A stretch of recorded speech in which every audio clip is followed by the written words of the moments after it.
বন্ধুরা welcome back to my channel Bangaliyana. তোমরা সবাই কেমন আছো? দেখো বন্ধুরা, আজকে আমার বাজার থেকে যে গোতে মাছ এনেছে, এইগুলোকে আমরা গোতে মাছ নামে চিনি। এগুলো কেটে ধুয়ে নুন হলুদ মাখিয়ে নিয়েছি, এবার রান্না করবো। তো কড়াই তেল দেবো।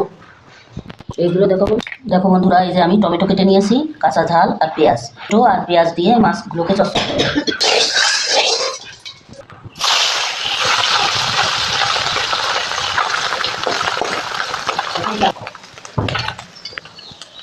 দেখো বন্ধুরা, মাছগুলো ভেজে নিয়েছি, এবার তুলে নেব। এবার বাকি মাছগুলোকেও ভেজে নেব।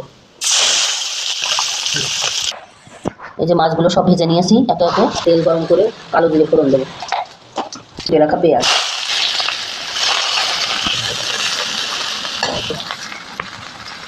হালকা পেঁয়াজগুলো ভেজে নিয়ে তারপর টমেটো দেবো। পেঁয়াজগুলো লাল লাল করে ভেজে নিয়েছি, এবার কেটে রাখা টমেটো দিয়ে দেবো। পরিমাণ মতো লবণ দেবো।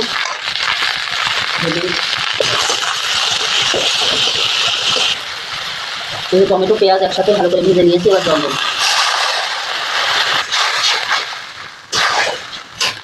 এবার ভেজে রাখা মাছগুলো সব দিয়ে দেবো।